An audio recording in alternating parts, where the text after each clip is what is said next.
l'éco-colocation. Alors là, l'éco-colocation, on partage beaucoup plus qu'un simple appartement, une simple maison. C'est carrément un mode de vie. Et oui, on trie, on recycle l'eau, on composte. En fait, c'est une coloc qui permet de limiter son empreinte carbone. Florian s'est installé il y a 1 an dans une maison en éco-colocation à Avignon et Nawel Senad nous fait visiter le lieu.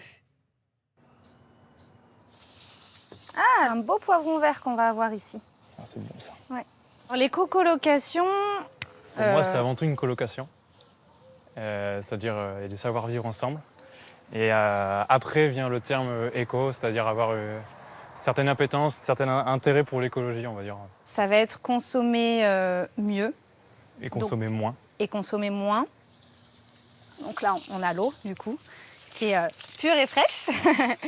Et du coup, elle vient d'un forage qui a été donc installé. Directement dans le sol, en fait, dans les nappes.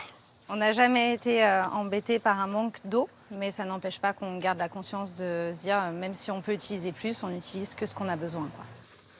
On n'utilise aucun engrais, aucun pesticide. On nourrit la terre par notre compost, qui est très riche. Bon, bah, j'y vais. Ouais. À tout à l'heure. À toutes. Ça, c'est notre garage à vélo. L'éco-colocation, c'est ça aussi, c'est privilégier les vélos, les transports en commun, plutôt que la voiture. Ici, en dessous de 10 km, on ne la prend pas. Là, on va faire des courses.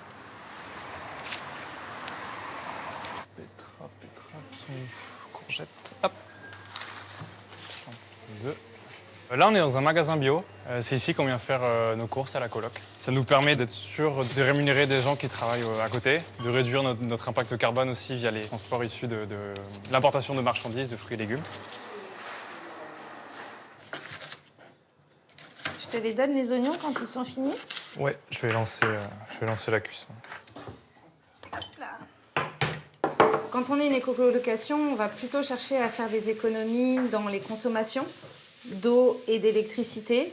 Dans une éco-coloc, on ne va pas rentrer dans une maison en plein hiver et voir les gens en t-shirt. Ça, c'est improbable. On met à 16 l'hiver. Ouais, la nuit, ouais. Ça va faire très froid. Ouais. On mettra des pulls.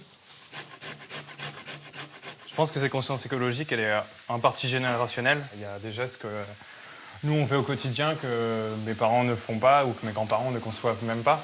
Les filles, on va manger. C'est prêt. Bah, bon appétit. Bon appétit. Avant, on n'avait pas les mêmes préoccupations. Là, en ce moment, on est dans une époque où c'est vraiment la planète qui est en jeu et du coup, la subsistance de l'humain.